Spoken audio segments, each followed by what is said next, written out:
Assalamualaikum warahmatullahi wabarakatuh. Perkenalkan, nama saya Saiful Hayam Lasupu, NIM 3114230006. Saya dari kelas A semester 5 dari jurusan Bahasa dan Sastra Indonesia, Universitas Negeri Gorontalo.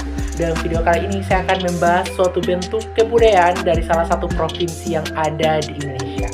Untuk itu silakan simak video berikut ini. Indonesia, negeri ribuan pulau yang membentang dari Sabang sampai Merauke, dari Miangas hingga Pulau Rote. Di antara hamparan kepulauan yang luas ini, berdirilah satu provinsi yang dikenal dengan keindahan lautnya, kekayaan rempahnya, dan ragam budayanya yang memesona, yaitu Provinsi Maluku.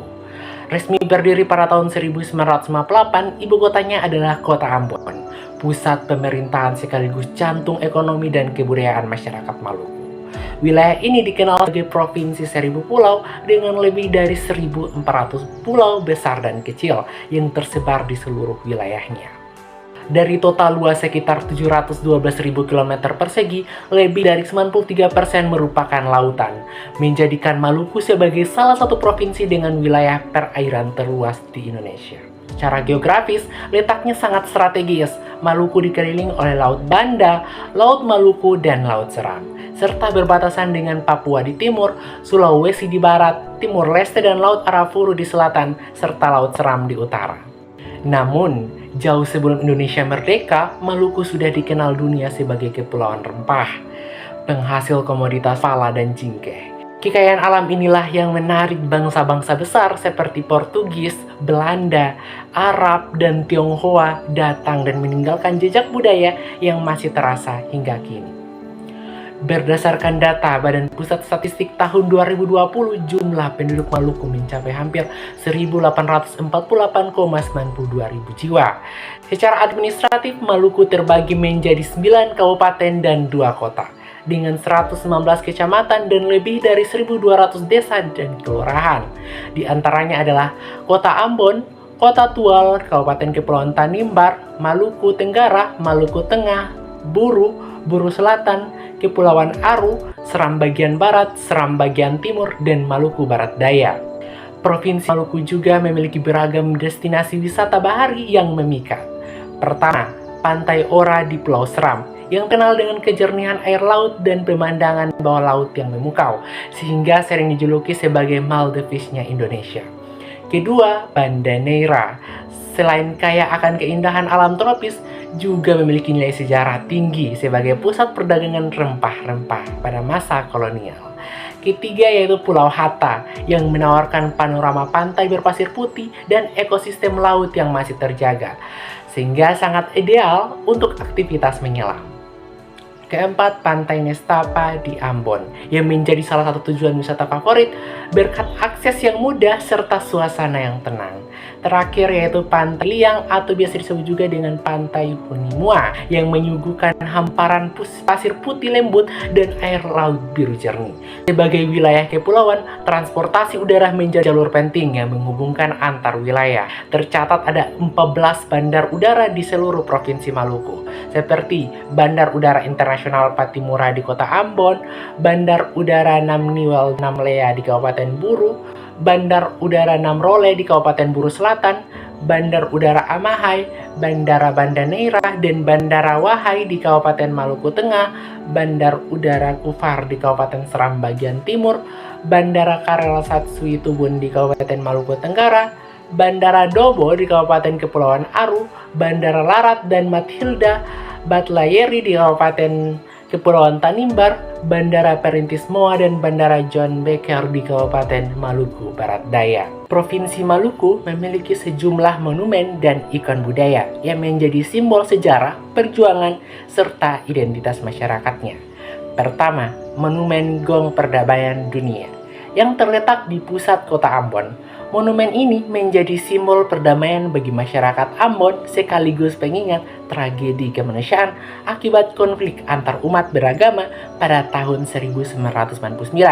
Kedua, Monumen Patimura, yang juga berada di pusat kota Ambon. Monumen ini menjadi simbol keberanian dan semangat juang Kapiten Patimura, pahlawan nasional yang memimpin perlawanan rakyat Maluku terhadap penjajah Belanda pada tahun 1817. Ketiga, Monumen Marta Christina Tiahahu, yang berdiri megah di kawasan Karangpanjang, Ambon. Patung ini menggambarkan beliau memegang tombak sebagai lambang keberanian dan semangat juang seorang wanita Maluku dalam melawan penjajah demi kemerdekaan bangsanya. Keempat, Monumen Dr. Johannes Laimena yang dibangun untuk menghormati jasa dan pengabdian beliau sebagai tokoh nasional asal Maluku. Monumen ini menampilkan patung beliau berdiri tegak sambil memegang buku yang berlokasi di kota Ambon. Monumen ini menjadi pengingat akan keteladanan dan semangat juang beliau yang pantang menyerah demi kemajuan bangsa. Provinsi Maluku juga dikenal sebagai wilayah yang kaya akan budaya dan tradisi. Di daerah ini terdapat beragam suku dan etnis. Suku pertama adalah suku Alifuru. Menurut kepercayaan masyarakatnya, leluhur orang Alifuru berasal dari Nunusaku, tempat sakral di puncak gunung yang menjadi sumber sungai besar, Eti, Tala, dan Sapalewa. Dari tempat inilah manusia pertama di Pulau Seram dipercaya berasal. Orang Alifuru dianggap sebagai penduduk asli Maluku, nenek moyang dari banyak suku di kepulauan ini. Dari suku Alifuru kemudian lahir dua kelompok besar, yaitu suku Alune dan suku Wemale. Kedua suku ini mendiami wilayah pedalaman Pulau Seram Barat. Suku Alune berpusat di sekitar Desa Riring, sedangkan Wemale banyak tinggal di daerah Huni Tetu di Kabupaten Seram bagian barat. Meskipun berbeda nama suku, keduanya tetap terikat oleh satu asal-usul yang sama, yaitu mitos Nunusaku. Selanjutnya ada suku Nuawulu, komunitas adat yang hidup di wilayah selatan dan utara Pulau Seram di Kabupaten Maluku Tengah. Nama Nuawulu berasal dari kata Noa yang berarti sungai dan Ulu yang berarti hulu, menggambarkan kehidupan mereka yang sangat dekat dengan alam. Hingga kini masyarakat Nuawulu masih menjaga kepercayaan tradisional leluhur yang menekankan keseimbangan antara manusia, alam, dan roh nenek moyang. Berikutnya ada suku Ambon, salah satu kelompok etnis terbesar di Maluku. Mereka merupakan hasil percampuran antara ras Austronesian dan Papua yang terbentuk melalui interaksi perdagangan dan migrasi sejak berabad-abad lalu. Nah, suku Ambon tersebar di Pulau Ambon, Saparua, Haruku, dan Nusa Laut. Kemudian ada suku Kei yang mendiami Kepulauan Kei di Maluku Tenggara. Secara lokal, mereka menyebut diri Evaf, yang berarti kita semua satu. Mayoritas masyarakat Kei bagian masih memegang kepercayaan adat lama yang menghormati roh leluhur dan kekuatan gaib yang diyakini berperan penting dalam menentukan kebahagiaan dan kesulitan hidup manusia. Selanjutnya ada suku Rana yang tinggal di sekitar Danau Rana di Kabupaten Buru. Kehidupan mereka sangat erat dengan alam. Mereka mengandalkan pertanian tradisional dengan sistem ladang berpindah dan tebang bakar yang diwariskan turun-temurun. Dan terakhir yaitu suku Tanimbar yang mendiami Kepulauan Tanimbar di bagian selatan Maluku. Mereka menyebut diri orang Numbar sebagai penanda identitas dan kebanggaan etnis. Menurut cerita leluhur, nenek moyang mereka berasal dari tempat jauh dan akhirnya terdampar di kepulauan ini. Karena itulah nama Tanimbar diyakini berasal dari kata tanempar yang berarti terdampar. Selain itu, terdapat pula berbagai tarian tradisional masyarakat Maluku yang menjadi bagian penting dari warisan budaya daerah ini. Tarian pertama adalah tari lenso. Dahulu, tarian ini sering menjadi ajang pergaulan sekaligus sarana mencari jodoh bagi para bujang dan gadis. Lenso menjadi simbol cinta. Apabila lenso diterima, berarti cinta diterima. Tapi jika ditolak, maka lamaran dianggap ditolak. Kini tari lenso tidak hanya berfungsi sebagai hiburan rakyat, tetapi juga sering ditampilkan dalam acara penyambutan tamu kehormatan serta berbagai upacara adat penting.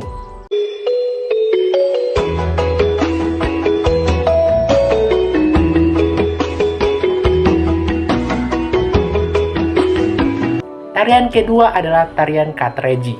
Tari ini merupakan tarian pergaulan masyarakat Maluku yang menggambarkan semangat kebersamaan dan keceriaan. Tari Katreji biasanya dipentaskan dalam berbagai acara penting, seperti pelantikan kepala pemerintahan, pesta pernikahan adat, hingga penyambutan tamu kehormatan. Selain itu, tari ini juga mencerminkan akulturasi budaya antara Maluku dengan bangsa Portugis dan Belanda karena memiliki pengaruh dari tarian-tarian Eropa yang dibawa pada masa penjajahan.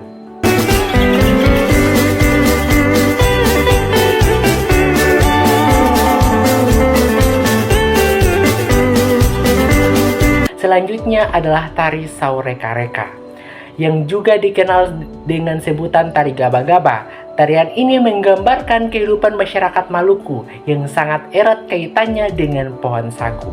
Dalam pertunjukannya, para penari laki-laki memainkan pelepah pohon sagu atau gaba-gaba, sedangkan para penari perempuan menari dengan lincah menghindari gerakannya. Nah, dahulu tarian ini sering dimainkan oleh para petani sagu sebagai ungkapan rasa syukur atas hasil panen yang melimpah.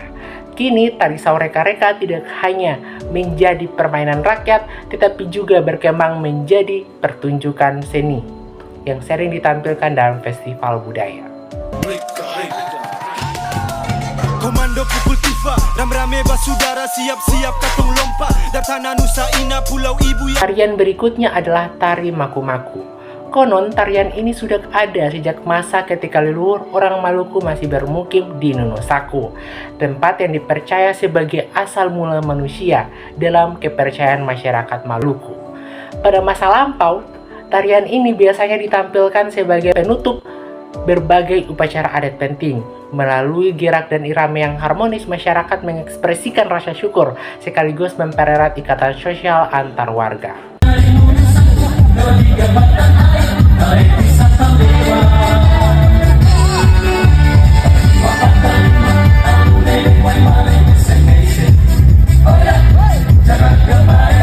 Tarian kelima adalah tari Orlapei. Tari ini berfungsi sebagai tarian penyambutan tamu kehormatan, baik dalam acara kenegaraan maupun kegiatan adat di tingkat desa.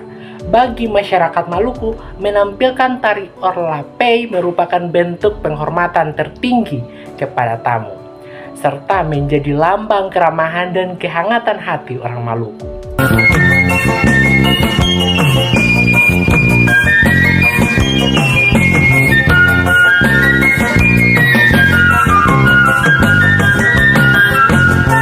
Selanjutnya tari Cakalele, yaitu tarian perang yang sangat terkenal dari Maluku. Tarian ini menggambarkan semangat juang dan keberanian para prajurit dalam melawan penjajah.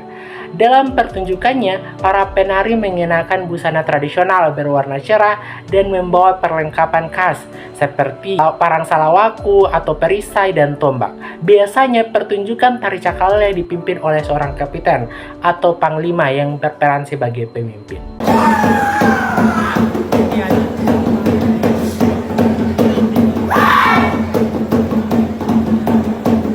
Dan terakhir adalah tari Yerik, yang berasal dari Kepulauan Kei, Maluku Tenggara. Tarian ini memiliki makna spiritual yang sangat mendalam.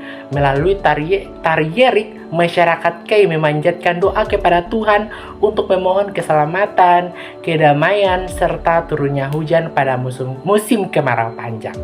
Selain dalam upacara adat, tari Yerik juga sering ditampilkan dalam acara resmi seperti peresmian, penyambutan tamu, dan kegiatan keagamaan.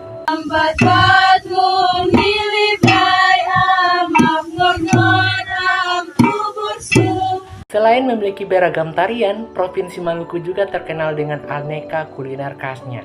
Makanan pertama adalah papeda. Papeda merupakan makanan pokok masyarakat Ambon dan wilayah Indonesia Timur yang terbuat dari sagu. Teksturnya kenyal dan biasanya disajikan dengan kuah ikan kuning berbumbu kunyit menggunakan ikan tongkol atau mubara. Rasanya gurih dan segar menjadikan simbol makanan utama masyarakat Maluku sejak dahulu. Makanan kedua yaitu kohu-kohu.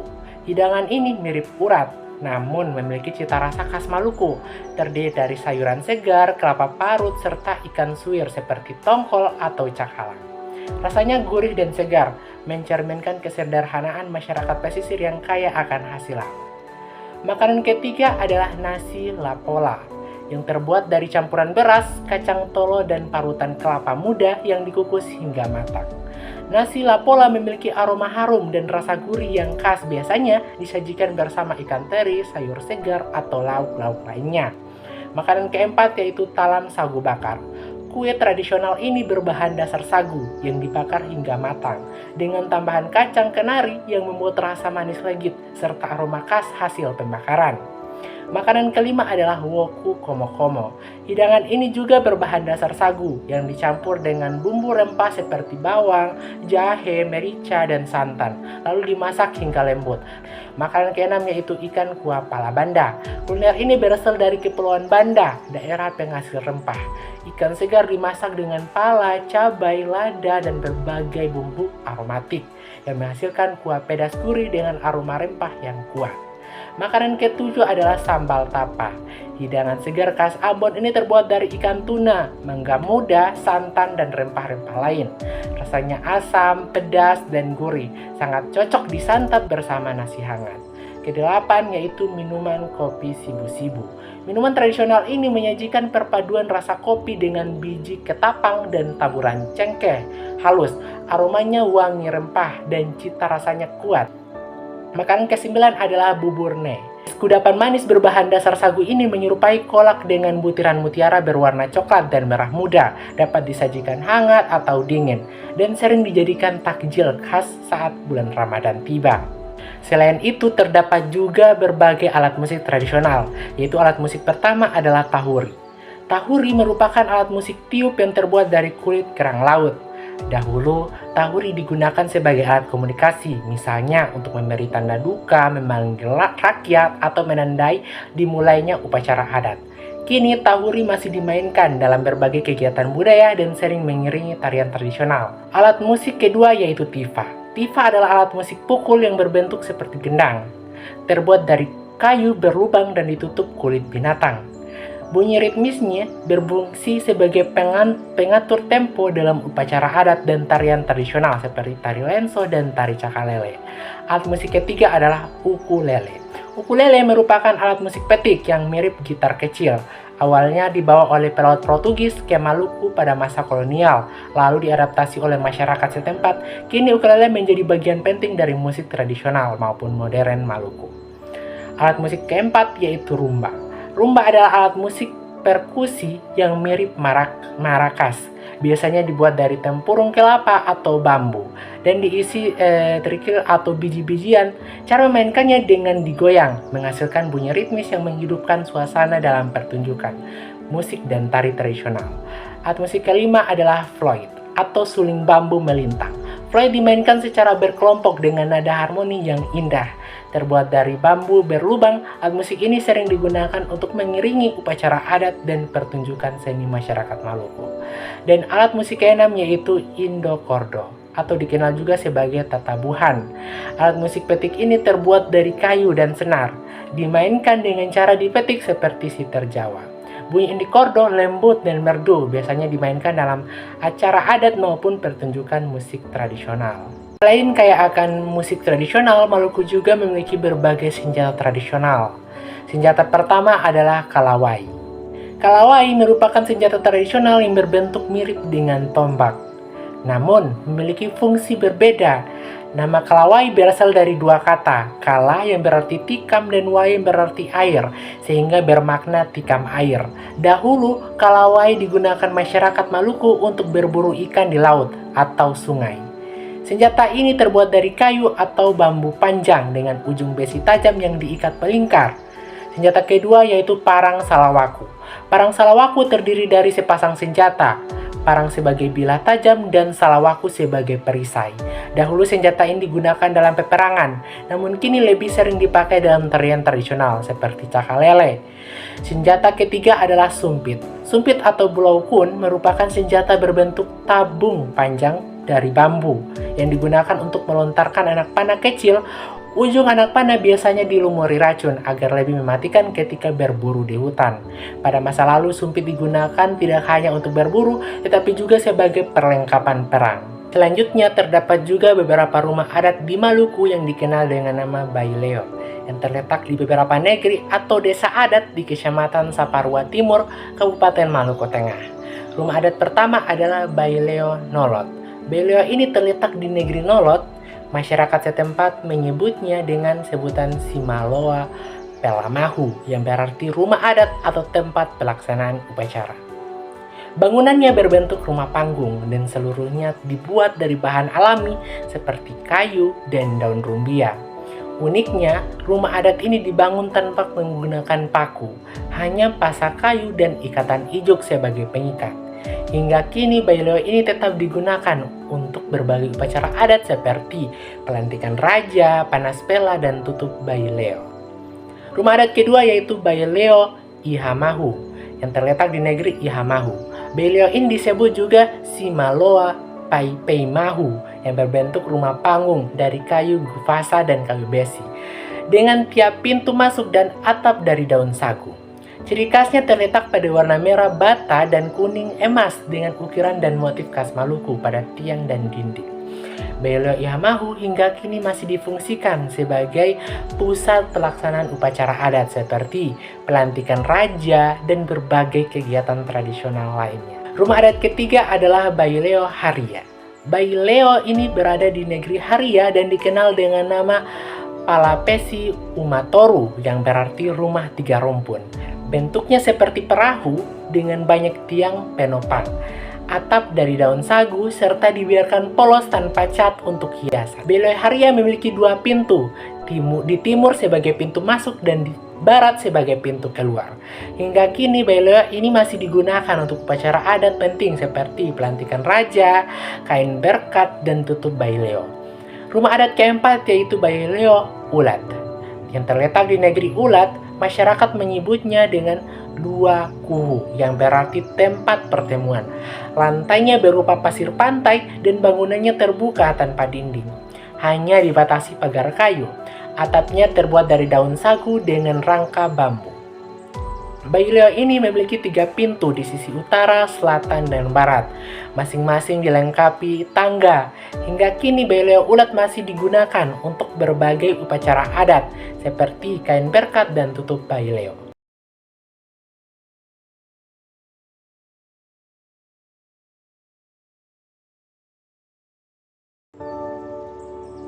Di Maluku, berbagai upacara adat masih dilestarikan sebagai warisan budaya yang syarat makna. Pertama, upacara panas pela adalah pertemuan antar kampung yang terikat oleh ikatan pela atau persaudaraan turun-temurun. Upacara ini bertujuan untuk mempererat hubungan antar negeri atau antar desa adat dan menjaga keharmonisan sosial. Kedua yaitu upacara tutup bayi leo yang merupakan tradisi mengganti atap bayi leo, balai adat yang menjadi pusat kehidupan masyarakat. Prosesinya melibatkan seluruh warga dalam semangat gotong royong dan penghormatan terhadap leluhur. Ketiga yaitu upacara kain berkat yang menandai diterimanya menantu perempuan dari luar negeri adat dengan penyerahan kain dan makanan sebagai simbol doa restu dan penghargaan adat. Keempat, upacara pelantikan raja adalah prosesi sakral pengukuhan pemimpin adat di Bayi Leo dengan mengenakan pakaian pusaka leluhur dan disambut dengan kain gandong sebagai simbol penghormatan terhadap garis keturunan.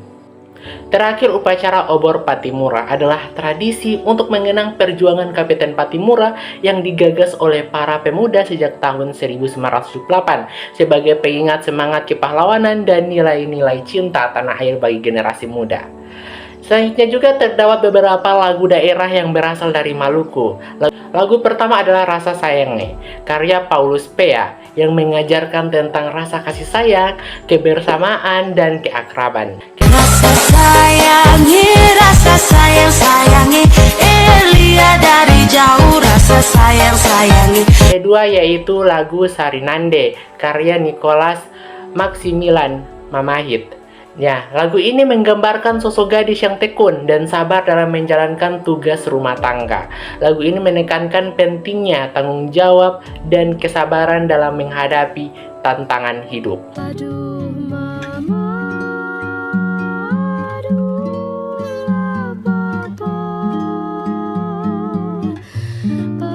Ketiga yaitu lagu Ayo Mama karya Huang Huilan yang mengisahkan hubungan antara anak dan ibu dengan pesan utama tentang pentingnya saling memahami dan menghargai perasaan terutama ketika anak mulai memasuki masa dewasa.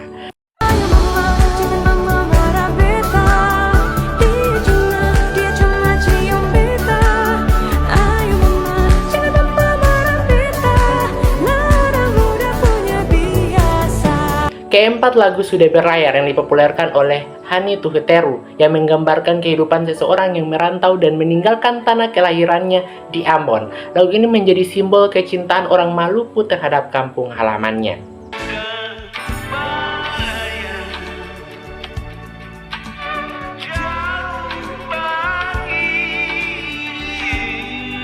Selanjutnya, pada bagian pakaian adat, Maluku memiliki beberapa pakaian adat seperti baju cele atau kain salele dengan motif garis kotak kecil berwarna merah dan sentuhan emas atau perak. Menjadi ikon utama dikenakan dalam upacara adat dan pernikahan. Bagi perempuan dipadukan dengan kebaya dan konde emas, sementara laki-laki mengenakannya dengan jas dan celana hitam.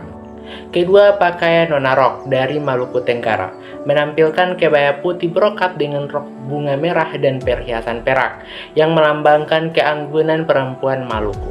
Ketiga, pakaian naik baileo dikenakan oleh pemangku adat dalam upacara di rumah adat baileo. Sering dipadukan dengan selendang kain salele, simbol kewibawaan dan tanggung jawab. Keempat, pakaian adat Tanimbar yang memiliki filosofi mendalam, dengan laki-laki mengenakan ikat pinggang dan kain squal yang melambangkan kepemimpinan, serta perempuan dengan kebaya putih dan perhiasan, simbol kesetiaan dan kebijaksanaan.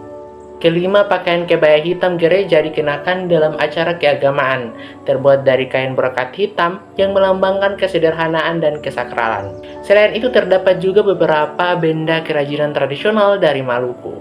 Pertama, batik Maluku yang menampilkan motif-motif yang terinspirasi dari kebudayaan lokal seperti tifa yang melambangkan harmoni, parang salawaku simbol keberanian, motif pala dan cingkai mencerminkan kejayaan Maluku sebagai penghasil rempah, dan yang terakhir yaitu motif dari Patimura yang melambangkan bahwa beliau adalah seorang pahlawan nasional.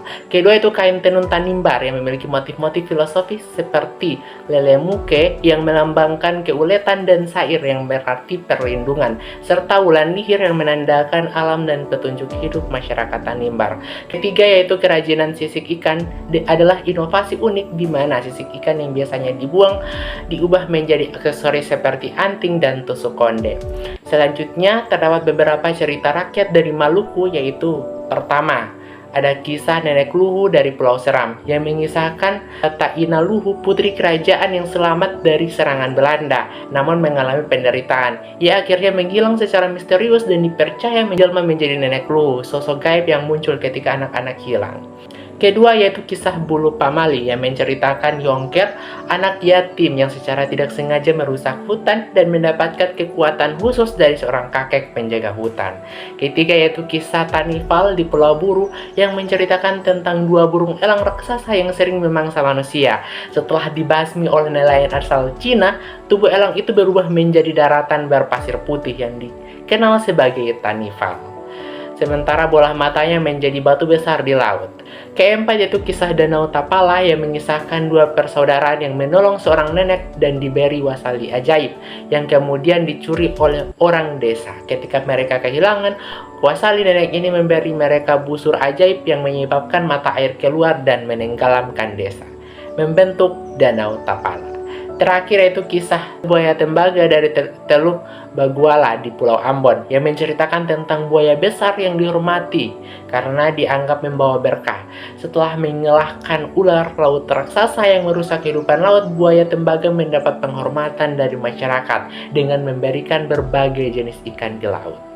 Di Maluku ada sejumlah kepercayaan rakyat yang diwariskan secara turun-temurun. Pertama, yaitu berpindah tempat saat makan, yang diyakini akan membuat seorang mendapatkan ibu tiri, kecuali jika berpindah ke tempat yang lebih baik, seperti dari lantai ke meja makan, yang dianggap membawa pertanda rezeki. Kedua yaitu berteriak atau berkata kotor di hutan, yang diyakini akan mengundang roh halus jahat. Ketiga yaitu berfoto dalam jumlah ganjil seperti bertiga, diyakini bisa menyebabkan salah satu orang di foto akan meninggal lebih dulu. Keempat yaitu duduk di depan pintu, yang diyakini akan membuat seorang sakit karena dilalui makhluk halus. Kelima yaitu membuang sisa makanan, yang diyakini akan menyebabkan bentrokan keluarga dalam setahun. Keenam yaitu menggunting menggulung kuku di malam hari yang diyakini akan memperpendek umur. Ketujuh yaitu menyisir rambut sambil berjalan yang diyakini akan membuat seseorang malu di depan umum. Kedelapan yaitu mandi di siang bolong, terutama saat matahari terik yang diyakini bisa membuat seorang itu cepat tua. Terakhir yaitu menjual silet dan jarum di malam hari yang diyakini akan membuat toko atau usaha bangkrut. Di Maluku juga terdapat beberapa permainan tradisional, yaitu pertama, bambu gila yang dimulai dengan ritual membakar kamenyan yang asapnya dimasukkan ke dalam bambu. Bambu tersebut kemudian bergerak liar sesuai perintah dari pawang, sementara pemain berusaha menahannya. Permainan ini biasanya dimainkan oleh laki-laki berpakaian serba merah. Kedua yaitu leng kali leng yang melibatkan banyak anak, di mana satu orang menjadi Cina buta dengan mata tertutup, sementara yang lain membentuk lingkaran bernyanyi. Ketika lagu berhenti, Cina buta harus menangkap salah satu pemain. Ketiga yaitu lemon nipis yang melibatkan dua pemain yang membuat lorong dengan tangan, dan pemain lain berjalan melewati lorong sambil bernyanyi. Pemain yang tertangkap harus memilih juragan dan berdiri di belakangnya. Keempat yaitu beta kaya dan beta miskin yang menggambarkan perbedaan antara si kaya dan si miskin, di mana kelompok miskin meminta pemain dari kelompok kaya hingga tersisa satu pemain kaya yang kalah. Masyarakat Maluku juga memiliki berbagai cara tradisional untuk mengobati penyakit. Pertama, untuk mengatasi rambut rontok, ramuan alami, yaitu daun rumput bunga kuning yang diremas dan dioleskan ke rambut setelah mandi, serta tanaman tali putri yang dicampur santan kelapa, lalu dioleskan ke kepala dan dibiarkan beberapa jam. Kedua, yaitu untuk mengobati bisul. Ada 4 ramuan yang sering digunakan, yakni lendir dari kulit batang tali morea, daun kembang raya yang ditumbuk, kentang yang dihaluskan, dan daun kaki kuda yang dipanaskan dengan minyak kelapa. Semua ramuan ini ditempelkan ke bisul dan diganti secara rutin. Ketiga yaitu untuk mengobati demam. Mereka biasa memakai daun pisang abu-abu yang dililitkan di perut atau daun jarak pagar yang ditumbuk dan ditempelkan di bagian tubuh yang panas. Keempat yaitu untuk nyeri punggung atau pinggang. Mereka membuat air rebusan, daun kancing sakit atau campuran daun sambiloto, kumis kucing, dan akar kusu-kusu yang diminum 2 kali sehari. Terakhir yaitu untuk sakit gigi. Mereka menggunakan daun komangi yang diremas dan ditempelkan di gigi sakit, atau campuran halia merah, cengkeh, dan lada yang dikunyah hingga lembut untuk meredakan nyeri. Berdasarkan buku Jejak Peninggalan Sejarah Purbakala di Kepulauan Maluku, terdapat beberapa benda bersejarah yang termasuk dalam cagar budaya Maluku. Pertama yaitu lukisan cadas Oheider Tawun di pesisir pantai Oheider Tawun, Kabupaten Maluku Tenggara. Lukisan prasejarah ini menampilkan gambar matahari, telapak tangan, manusia menari, dan perahu sebagai bukti kehidupan dan ekspresi budaya masyarakat purba di Kepulauan Kei. Kedua yaitu Benteng Ou di Desa Ou, Kabupaten Maluku Tengah. Awalnya dibangun oleh Portugis, kemudian direbut oleh Belanda dan digunakan sebagai tempat penyimpanan rempah-rempah. Sekarang sebagian lahannya telah digunakan untuk pembangunan gereja. Ketiga yaitu Benteng Victory di pusat kota Ambon yang dibangun oleh Portugis pada tahun 1580 dan direbut oleh Belanda pada tahun 1605. Benteng ini menjadi markas militer Batalion Patimura hingga kini. Keempat yaitu Benteng Nassau di Pulau Banda Neira yang dibangun oleh Belanda pada tahun 1607 di atas pondasi benteng Portugis yang belum selesai. Meskipun sempat mendapat perlawanan rakyat, benteng ini akhirnya berfungsi sebagai penjara. Kelima yaitu Benteng Belgica di Pulau Banda, dibangun pada tahun 1611 yang dirancang dengan bentuk pentagon ganda dan berfungsi untuk memperkuat pertahanan Belanda. Benteng ini masih berdiri megah hingga kini. Terakhir yaitu Benteng Amsterdam di pesisir utara Pulau Ambon yang dibangun pada tahun 1648 oleh Belanda sebagai markas militer dan pusat administrasi VOC.